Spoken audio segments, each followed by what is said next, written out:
ಈ ಬ್ರಹ್ಮಜ್ಞಾನವನ್ನು ತಿಳ್ಕೊಂಡ ದುಃಖದಿಂದ ನಾವು ಪಾರಾಗಬೇಕಾದ್ರೆ ನಮ್ಮಲ್ಲಿ ವಿಷಯ ವೈರಾಗ್ಯ ಬೇಕು.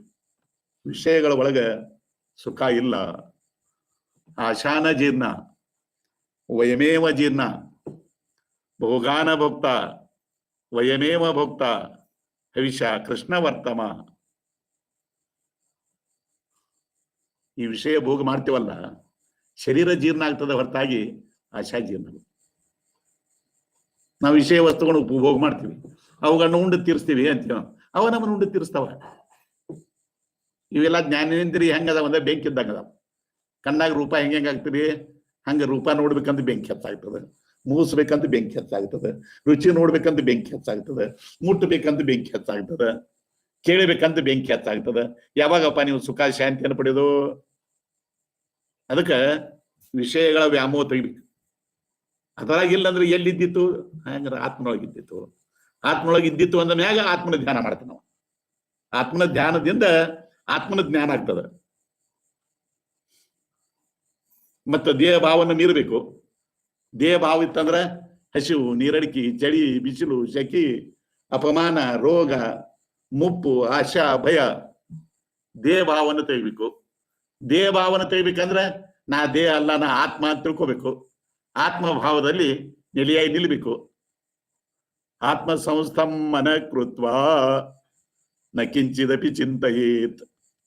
ಆತ್ಮನಲ್ಲಿ ಯಾವಾಗ ಅವನು ನೆಲೆಯಾಗಿ ನಿಲ್ತಾನ, ಎಲ್ಲ ದುಃಖಗಳನ್ನ ಎಲ್ಲ ಚಿಂತೆಗಳನ್ನ ಅವನು ಮೀರಿ ಬಿಡ್ತಾನ.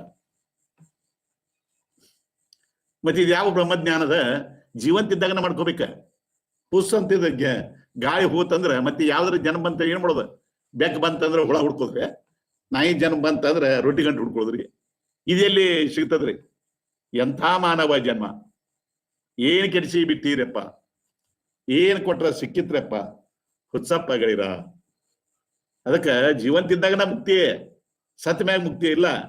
ಜೀವಂತಿದ್ದಾಗನ ಮುಕ್ತಿಯನ್ನು ಪಡಿಬೇಕಾಗ್ಯದ. ಇದಕ್ಕ ಮಹಾತ್ಮರು ಏನಂತಾರ? ಜೀವನ್ ಮುಕ್ತಿ ಅಂತಾರ.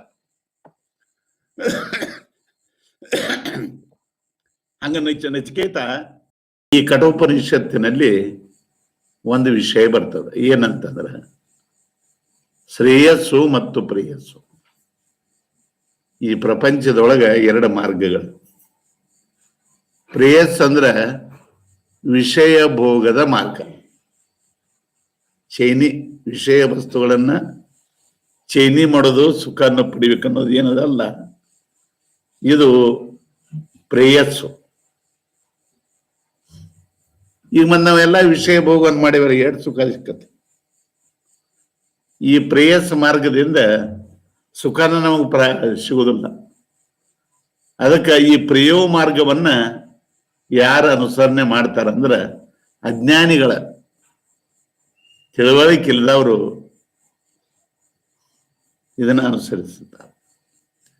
ಆದ್ರೆ ಮತ್ತೊಂದು ಮಾರ್ಗದ ಶ್ರೇಯೋ ಮಾರ್ಗ ಅಥವಾ ಶ್ರೇಯಸ್ಸು. ಶ್ರೇಯಸ್ಸು ಅಂದ್ರೆ ಆತ್ಮಜ್ಞಾನದ ಮಾರ್ಗ. ಆತ್ಮಧ್ಯಾನದಿಂದ ಆತ್ಮಜ್ಞಾನವನ್ನ ಹೊಂದುವಂಥ ಮಾರ್ಗ. ಆ ಆತ್ಮಜ್ಞಾನದ ಮಾರ್ಗದಿಂದ ನಮಗೆ ಶಾಶ್ವತವಾದ ಶಾಂತಿ, ಸಮಾಧಾನ ಪ್ರಾಪ್ತಿ ಆಗ್ತದೆ.